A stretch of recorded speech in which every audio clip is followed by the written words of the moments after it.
Hello students, now we are going to discussing about Indian economic development chapter, employment and unemployment. Okay, now in this chapter we are going to discussing about the causes of increasing unemployment in India. Okay students, तो हम इस topic में यहाँ आज जो discuss कर रहे हैं वो इंडिया में जो अनएम्प्लॉयमेंट बढ़ रहा है उसके जो कॉजेस हैं, उनके रीज़न हैं, उन पर हम यहाँ डिस्कस करेंगे कि यहाँ जो हमारे कंट्री में जो रेट ऑफ अनएम्प्लॉयमेंट है वो क्यों बढ़ रहा है, उनके पीछे क्या लॉजिक है, उनके पीछे क्या कारण है।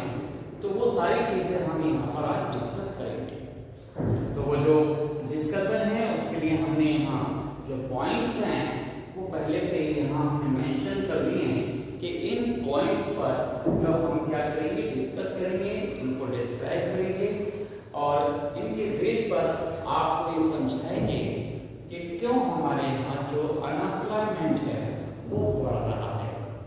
तो जो रीज़न है वो साफ हमारे पास यहाँ दिख रहा है कि ये जो कुछ पॉइंट हैं वो हमने ये जो 8 पॉइंट यहाँ पर नोट किए हैं इन पर ही हम डिस्कस करेंगे।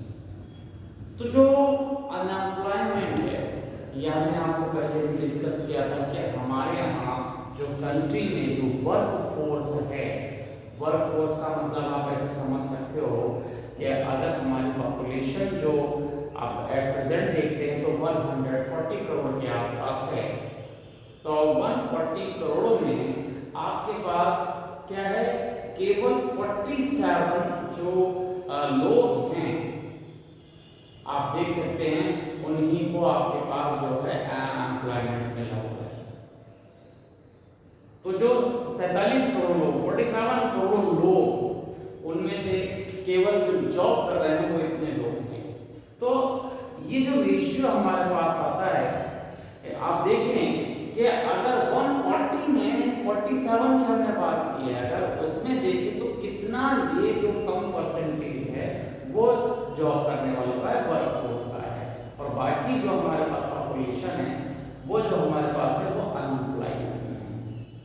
तो जो अनएम्प्लॉयमेंट है वो हमारे यहाँ बहुत ज़्यादा हो गया है। तो उसकी भी जो रीज़न है वो आपके पास यहाँ पर दिए गए हैं। तो पहला हमारे पास आता है जिसमें लिखा गया है, आप देखें कि clearly written here the population क्या है, पॉपुलेशन एक्सप्लोजन। अब देखिए, एक होता है पॉपुलेशन इंक्रीज होना, इंक्रीज का मतलब हम कह सकते हैं कि मतलब रेट जो है वो बहुत कम रेट से, यानी कि 1 2 3 4 के हिसाब से हमारे यहाँ पॉपुलेशन बढ़े तो वो इंक्रीजिंग का हमारे पास रेट चलता है। लेकिन हमारे यहाँ जो पॉपुलेशन का बढ़ने का जो तरीका है वो एल्जेब्रिक है। एल्जेब्रिक का मीन्स आप कह सकते हैं कि हमारे यहाँ पॉपुलेशन 1 2 3 4 5 में नहीं बढ़ रही है। हमारे यहाँ पॉपुलेशन जो बढ़ रही है 1 2 4 8 16 ऐसे बढ़ रही है। मतलब जो एल्जेब्रिक प्रोग्रेशन है उसके हिसाब से बढ़ रही है, जो अर्थमेटिक प्रोग्रेशन है उसके हिसाब से नहीं बढ़ रही है। अर्थमेटिक जो प्रोग्रेशन होता है 1 2 3 4 5 इस तरह से, जैसे हमारे यहाँ जो प्रोफेसर मालथस हैं ना, उन्होंने यहाँ सिखाया भी है, यहाँ बताया भी है कि हमारी कंट्री में जो ये जो पॉपुलेशन है जो बढ़ने का ट्रेंड है वो बहुत क्या है, अनइक्वल है, जो फेयर है, क्योंकि जो हमारे रिसोर्सेज है वो तो एल्जेब्रिक वे, वो जो रिसोर्सेज है वो अर्थमेटिक प्रोग्रेशन के हिसाब से चलते हैं, 1 2 3 के हिसाब से इंक्रीज होते हैं, और पॉपुलेशन हमारी 1 2 4 8 के हिसाब से होती है। तो इसीलिए जो हमारे पास डिसबैलेंस हो जाता है, वही रीजन हमारे पास यहाँ अनएम्प्लॉयमेंट है। क्या हमारे कंट्री में जो पॉपुलेशन का जो इंक्रीजिंग रेट है वो इस तरह का है, तो इसको हम जो एल्जेब्रिक हमारे पास है इसी को हम कहते हैं कि पॉपुलेशन का एक्सप्लोजन होना, मतलब पॉपुलेशन जरूरत से ज़्यादा बढ़ना, या विस्फोट होना। क्या हर बार क्या होती है, पॉपुलेशन बहुत तेजी से बढ़ जाती है। और आपको मालूम है कि इंडिया की पॉपुलेशन में कहा जाता है कि हम आज से 1 साल लगभग ऑस्ट्रेलिया जैसी पॉपुलेशन जो है इंक्रीज कर देते हैं। तो इसमें हमारे पास जितनी तेजी से पॉपुलेशन बढ़ रही है उतनी ही तेजी से हमारे पास क्या हो रहा है, अनएम्प्लॉयमेंट कंट्री में बढ़ रहा है। क्योंकि पॉपुलेशन बढ़ने का मतलब यह है कि लोग जो हैं वो अनएम्प्लॉयमेंट भी क्या होंगे, वो बढ़ेंगे। तो जैसे जैसे हमारी पॉपुलेशन बहुत तेजी से इंक्रीज करती है, वही हमारे पास क्या होता है, अनएम्प्लॉयमेंट के एक बड़े रीजन में आता है कि हमारी जो पॉपुलेशन है वो इसी वजह से अनएम्प्लॉयड रहती है कि हमारे जो रिसोर्सेज हैं वो कम पड़ जाते हैं और लोग रोजगार नहीं ले पाते। मीन्स के हमारे यहाँ जितने भी इंडस्ट्रियल सेक्टर है, आपको अभी हमने जस्ट बताया था कि जो रिसोर्सेज है 1 2 3 4 5 के हिसाब से बढ़ रहे हैं, 1 2 3 4 5 अर्थमेटिक प्रोग्रेशन के हिसाब से बढ़ रहे हैं। और जो हमारे जो पॉपुलेशन है वो एल्जेब्रिक के हिसाब से बढ़ रही है, 1 2 4 8 करके बढ़ रही है।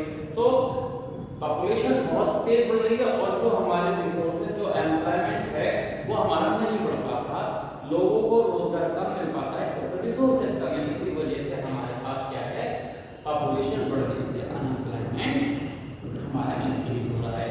तो ये एक मेन रीजन हुआ आपका कि पॉपुलेशन बढ़ने का जो कारण है। फिर हमारे पास यहाँ आइए अगले पॉइंट पर हम आते हैं। ये आपके पास सेकंड आता है जिसमें कहा गया है low rate of economic development. Okay, अब low rate of economic development, अब इकोनॉमिक डेवलपमेंट से मतलब आपका क्या है, मीन्स के हमारे यहाँ जो इंडस्ट्रियल सेक्टर है वो बहुत तेजी से इंक्रीज नहीं कर रहा।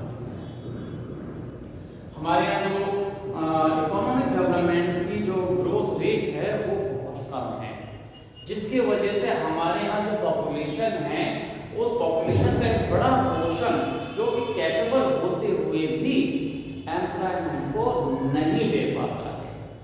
तो ऐसे जो डेवलपमेंट की वजह से हमारी जो पॉपुलेशन है वो अनएम्प्लॉयड रह जाती है।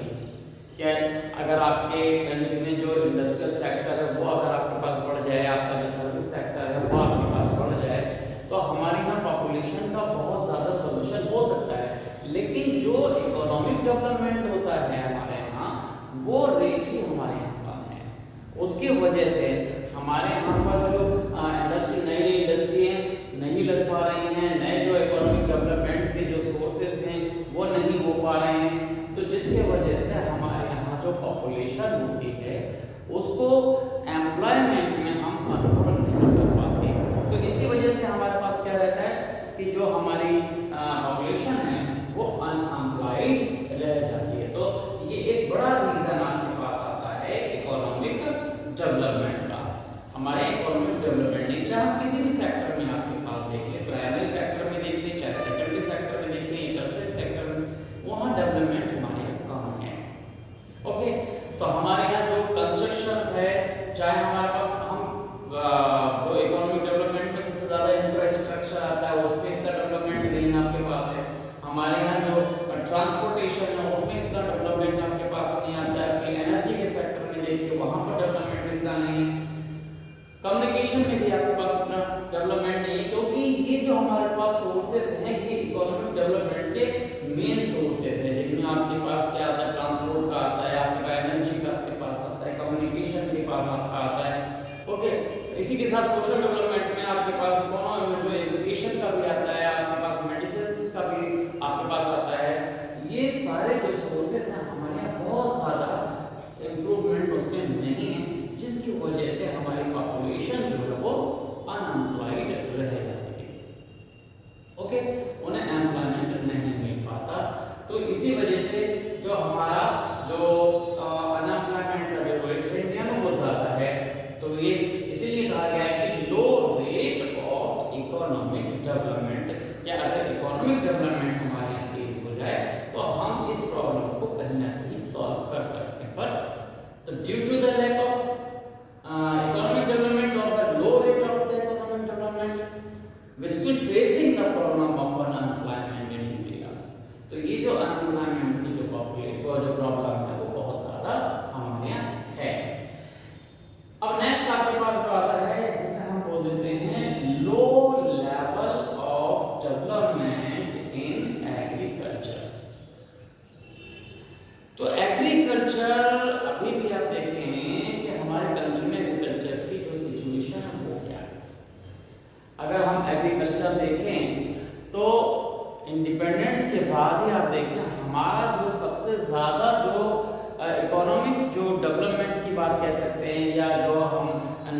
इनकम की बात कह सकते हैं, उनमें एक बड़ा जो पोर्शन आता है वो एग्रीकल्चर सेक्टर से आता है। और अब यहाँ कंट्री में भी आप देखें तो लगभग हमारी कंट्री का जो 2/3 पोर्शन है, लगभग 70% जो लोग हैं वो एग्रीकल्चर बेस्ड हैं आपके पास। और इस एग्रीकल्चर बेस्ड में आप ये देखिए कि लगभग आपके पास 75% लोग क्या करते हैं, एग्रीकल्चर सेक्टर में लगे हुए हैं। लेकिन फिर भी आप देखिए कि इकोनॉमी जो हमारे पास है उसकी ग्रोथ में जो इनकम का पोर्शन आता है 50% पोर्शन आता है एग्रीकल्चर सेक्टर से। तो एग्रीकल्चर सेक्टर जो है हमारे यहाँ एक मेन सोर्स है यहाँ पर डेवलपमेंट का। और वही जो सेक्टर हमारे पास एग्रीकल्चर का, जैसे हमने कहा है, ये जो सेक्टर है ये हमारे डेवलप्ड नहीं है। अभी भी हम देखें तो हमारे यहाँ वो जो मेथड्स हैं वो अभी हम कहते हैं ना कि जो रिमोट एरियाज में अगर हम देखें तो कहीं कहीं तो आपको प्रिमिटिव मेथड्स भी देखने को मिल जाते हैं, जिसे हम कहते हैं बहुत ओल्ड मेथड आपको दिख जाते हैं। बहुत से रूरल एरियाज में अगर अभी आप देखेंगे तो बहुत सी फैसिलिटीज नहीं हैं। अगर हम देखें तो वहाँ पर जो एजुकेशन कह सकते हो, इलेक्ट्रिसिटी का आप कह सकते हो, वहाँ पर जो नॉलेज की आप कह सकते हो, ये हमारे एरिया में नहीं है। एग्रीकल्चर के अंदर जो बैकवर्डनेस है वो बहुत ज़्यादा है। तो जो एग्रीकल्चर का जो लेवल है हमारे यहाँ कंट्री में वो पीछे है। वर्ल्ड के अगर एवरेज से आप कंपेयर करते हो तो वो बहुत ज़्यादा पीछे है। अगर प्रोडक्शन की बात करते हैं तो हमारे यहाँ जो प्रोडक्शन है वो बहुत पीछे रहा है। इंडिपेंडेंस समय तो बहुत ही ज़्यादा पीछे था। आप देख सकते हैं कि यहाँ पर जो आपका पर हेक्टेयर जो प्रोडक्टिविटी थी वो बहुत कम थी, कि अगर आप उस समय भी देखें तो बहुत ज़्यादा कम थे। और अभी भी आप देखते हैं प्रेजेंट में कि अगर आपके पास जो प्रोडक्टिविटी व्हीट की देखिए, आप राइस की देखें, ये प्रोडक्टिविटी वर्ल्ड के लेवल की जो प्रोडक्टिविटी है उससे पीछे है। तो इस तरह से हमारे पास जो एग्रीकल्चर में अभी भी आप देखते हैं कि जो मेथड है वो साइंटिफिक मेथड अभी भी यूज नहीं हो रहे हैं। अभी भी जो है मैनुअल जो हमारे पास वर्क है वो एग्रीकल्चर में किया जा रहा है। अगर आप देख रहे हैं तो जो मेथड्स होते हैं साइंस के वो अभी भी बहुत ज़्यादा यूज नहीं हो रहे हैं। अब उसके बहुत सारे रीज़न हो सकते हैं, बहुत सारे जो हम कह सकते हैं कि वहाँ इंडिया के अंदर जो न्यू मेथड्स हैं उनको अडॉप्ट नहीं कर रहे हैं, सुपरस्टिशंस हैं, ट्रेडिशनल हैं, तो वो अपने आप को चेंज नहीं करना चाहते। तो इस वजह से हमारे यहाँ जो लेवल है एग्रीकल्चर सेक्टर का, जो एग्रीकल्चर हमारे यहाँ हो रही है वो लो लेवल की एग्रीकल्चर है, जिसके वजह से हमारे यहाँ जो प्रोडक्शन है वो बहुत ज़्यादा नहीं है। ओके, तो अब दूसरा ये भी कह सकते हैं कि हमारे यहाँ जो अब देखिए जैसे कि आपका 60s में आपने देखा था कि ग्रीन रेवोल्यूशन हुआ, तो ये ग्रीन रेवोल्यूशन भी हमारे यहाँ कंट्री में वो जो हम कह सकते हैं कि ऑल ओवर जो हमारे पास और जितने भी क्रॉप्स हैं सबके लिए नहीं रहा। कुछ ही आपके पास रहा, जिसमें व्हीट है, आपके पास आपका राइस है, यही नहीं आपके पास जो प्रोडक्शन के सोर्स थे वो रहे। तो इस तरह से जो लेवल होता है जो एग्रीकल्चर का डेवलप्ड कंट्रीज के अंदर, उसके कंपैरिजन में हमारे यहाँ बहुत पीछे है। इसके वजह से आपके यहाँ जो अनएम्प्लॉयमेंट है वो आपका बढ़ा हुआ है। तो आप देखिए एग्रीकल्चर में आप ऐसे भी आप देख सकते हैं कि हमारी जो पॉपुलेशन होती है वो ज़्यादा से ज़्यादा कहाँ लगी हुई है, एग्रीकल्चर के अंदर लगी हुई है। यहाँ पर ज़रूरत से ज़्यादा लोग एग्रीकल्चर पर डिपेंड हैं। जहाँ पर आपके यहाँ मान लीजिए कि फैमिलीज के अंदर 10 लोग हैं कि 10 के 10 लोग एग्रीकल्चर में लगे हुए हैं, जबकि उसके अंदर 4 लोग बाकी हैं। तो ये जो बाकी लोग हैं वो एक्स्ट्रा इसमें एग्रीकल्चर में लगे हुए हैं। तो अगर एग्रीकल्चर का एडवांस कर दिया जाए तो हमारे पास क्या होता है कि लोगों की कमी यहाँ पर मतलब कम यहाँ पर लगेंगे, और बाकी लोग जो है दूसरे जो आपके पास प्रोफेशंस है उनमें अगर लगे तो हमारे यहाँ डेवलपमेंट की जो अपॉर्चुनिटीज है वो और ज़्यादा हो जाएगी। तो इस तरह से हम कह सकते हैं कि एग्रीकल्चर का जो सेक्टर है वो अभी भी हमारे यहाँ बैकवर्ड जो सेक्टर है वो दिखाई देता है। जो मेथड्स होते हैं जो एग्रीकल्चर के वो भी वैसे ही दिखाई दे रहे हैं, जो ट्रेडिशनल है, क्लासिकल है, वही आपके पास सिस्टम चल रहा है, जिसमें आपके पास साल के अंदर 2 क्रॉप ले अभी आप देखें मल्टी क्रॉस का जो ट्रेंड है वो आपके नहीं आया, साइंटिफिक मेथड नहीं आया। अभी भी आप देखिए जो साइंटिफिक जो सॉइल की जो एनालिसिस की जाती है, जो उसकी जांच की जाती है, वो सारी चीज़ें अभी भी हमारे यहाँ फार्मर्स नहीं करते हैं। हमारे यहाँ जो एग्रीकल्चर के अंदर जो इरिगेशन की फैसिलिटीज अभी भी आप देखिए बहुत पीछे हैं। हमारे यहाँ जो कैनल सिस्टम आप कह सकते हो एग्रीकल्चर के लिए, वो भी अभी आपके पास बहुत पीछे है। तो ये आप कह सकते हैं कि जिसकी वजह से आपका अनएम्प्लॉयमेंट है। नेक्स्ट आता है आपके पास low level of industrial development.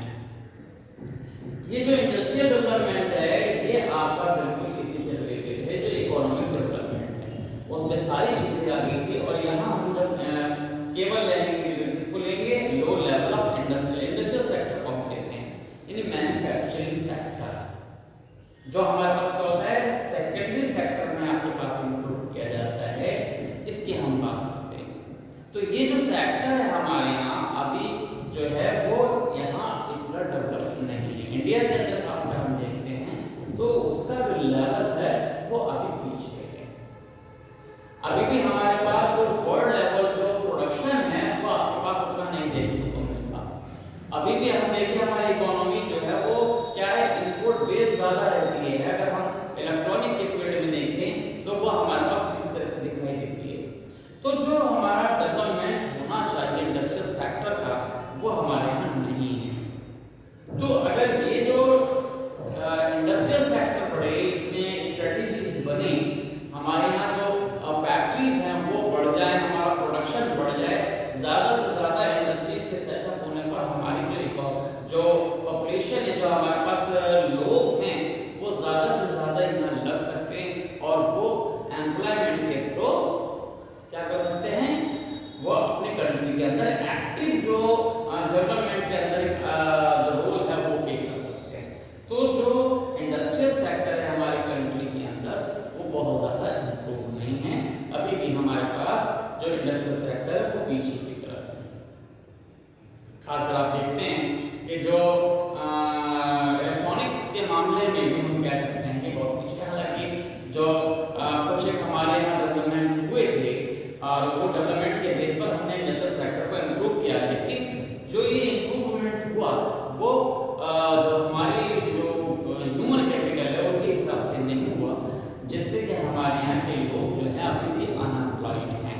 तो इंडस्ट्रियल सेक्टर कंट्री में जितना ज़्यादा बढ़ेगा, लोग ज़्यादा से ज़्यादा उसमें एंगेज होंगे, ज़्यादा उसमें एम्प्लॉयमेंट होगा और जो अनएम्प्लॉयमेंट की जो रेट है वो नीचे की तरफ जाएगी। लेकिन क्या है कि लो लेवल ऑफ इंडस्ट्रियल डेवलपमेंट की वजह से जो हमारा इंडस्ट्रियल सेक्टर है वो हमारा कम होने की वजह से यहाँ हमारा जो अनएम्प्लॉयमेंट का जो रेट है वो आपको ज़्यादा दिखाई देता है।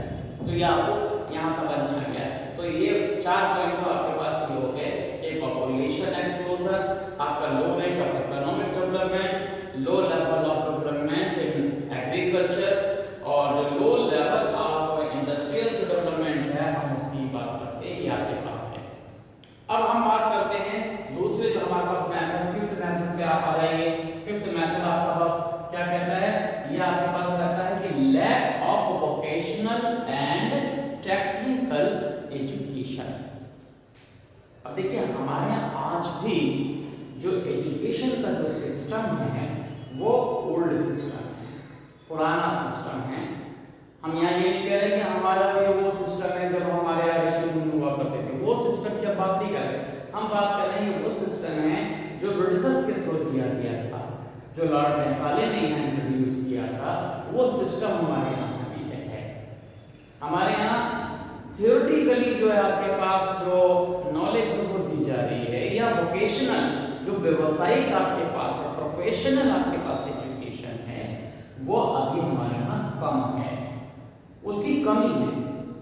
हमारे पास क्या होता है कि हम थियोरेटिकली हम जो फिलॉसफी जैसे रिलेटेड जो हमारे पास सब्जेक्ट्स हैं उनमें बहुत ज़्यादा जो है एजुकेशन के जो सोर्सेज वो दिखाई दे रहे हैं। हमारे पास जो वोकेशनल है, जो प्रोफेशन से रिलेटेड है, वो हमारे पास कोर्स अभी कम है।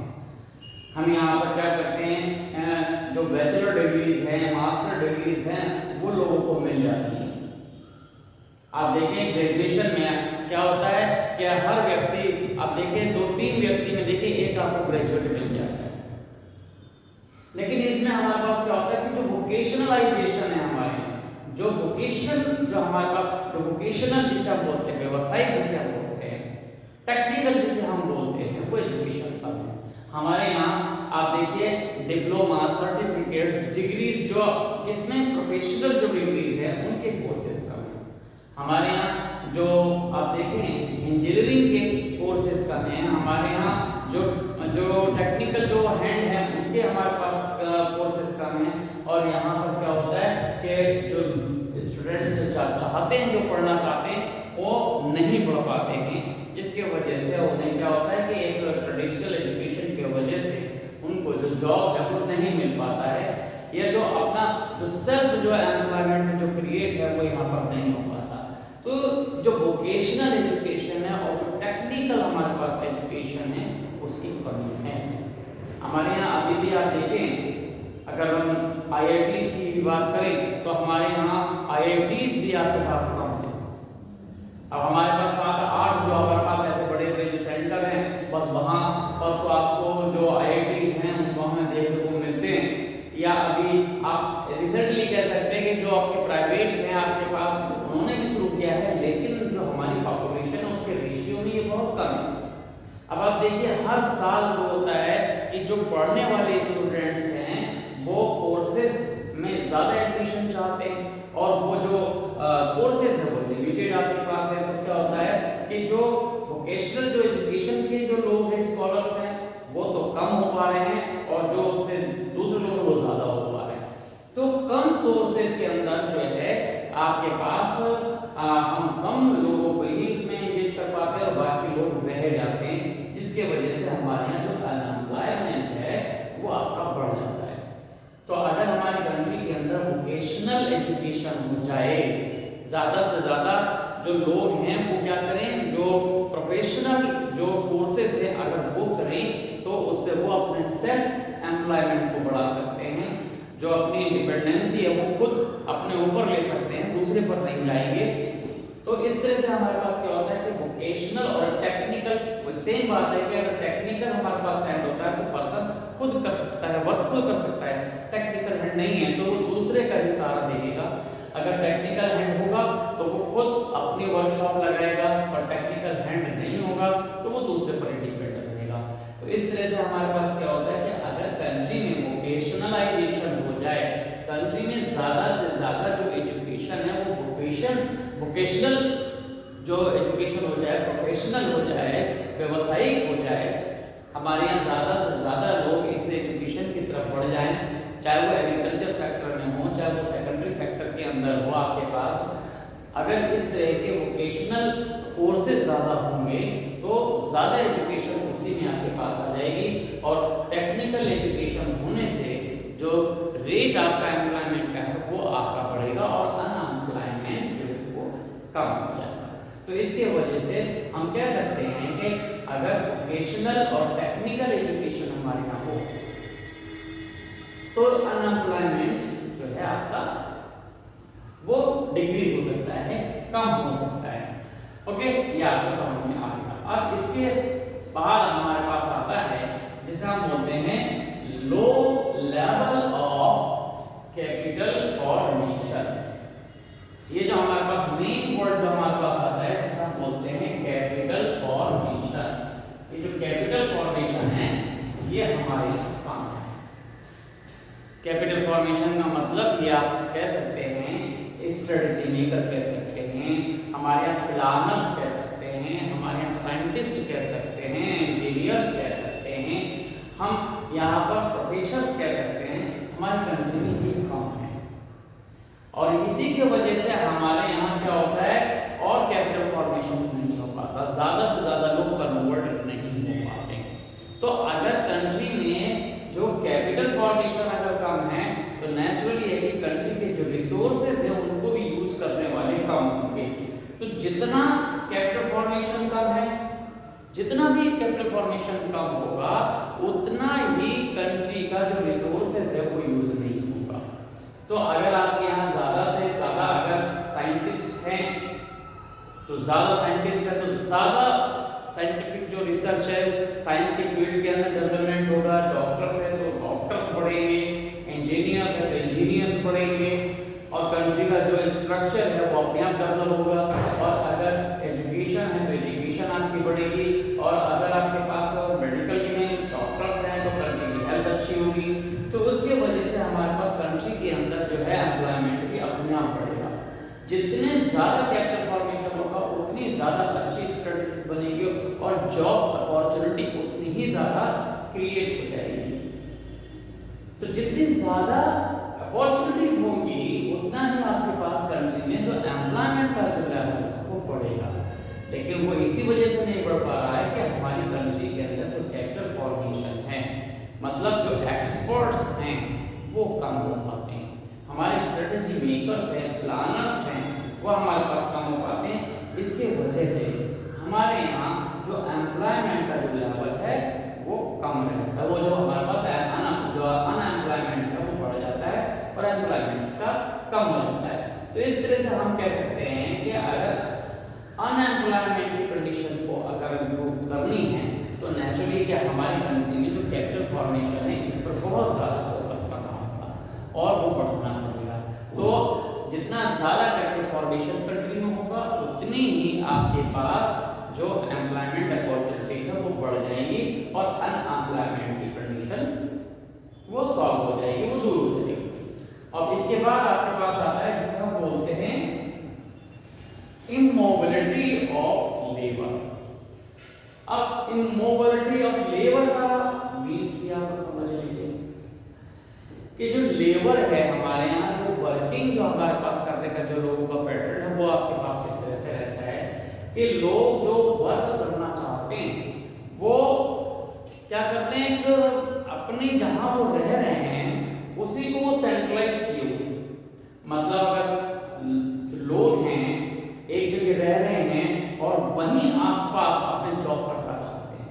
अब मान लीजिए कि एक पर्सन एक जगह रह रहा है और वहां पर जितनी भी अपॉर्चुनिटीज है एम्प्लॉयमेंट की वो सब फिल हो चुकी हैं, अब वहां एम्प्लॉयमेंट नहीं है तो क्या होता है कि व्यक्ति वहीं अपने आसपास में ही लगा रहता है कि मुझे यही जॉब मिल जाए। अब जॉब वहां नहीं मिलता तो वो अनएम्प्लॉयड रहता है। जॉब तो कर सकता है, मान लीजिए यूपी का पर्सन है, उत्तराखंड का पर्सन है, वो अगर बेंगलोर जाए, महाराष्ट्र जाए, अगर दूसरी जो स्टेट है वहां पर जाकर जॉब करना चाहे तो वहां जॉब अवेलेबल है, कर सकता है। लेकिन क्या है कि वो दूरदराज के क्षेत्र में नहीं जाना चाहता, होम सिकनेस उसके अंदर सिकनेस जो हम बोलते हैं वो बनी नहीं। तो अगर ये आदत अगर यहाँ है तो नेचुरली है कि वो क्या होगा, अनएम्प्लॉयड ही रहेगा। दूर दराज के क्षेत्र में वो जाकर एजुकेशन वो जो एम्प्लॉयमेंट है वो ले सकता है लेकिन नहीं जाता, फैमिली को छोड़कर वो नहीं जाता। तो यहाँ हमारे पास अब इसके और बहुत सारे रीजन हो सकते हैं, सुपरस्टिशंस बहुत सारे हो सकते हैं, टेक्निकल प्रॉब्लम्स हो सकती हैं कि यहाँ पर क्या होता है कि जिस जगह बोला है वहाँ पर टेक्निकल इंस्टीट्यूट भी नहीं है, जैसे हमने पीछे बताया वहाँ पर ट्रेन नहीं है तो वो स्किल यूज करना नहीं है, जबकि स्किलफुल जॉब जो है उसके यहाँ अवेलेबल है वो नहीं कर पाए। तो इस वजह से हमारे पास क्या होता है कि जो लेबर हमारे पास अगर जॉब जो एक्सपर्ट भी है तो वो दूर दराज जाना नहीं चाहती, वो आसपास ही अपने जो जॉब है उसको देखना चाहती है, उसे करना चाहती है।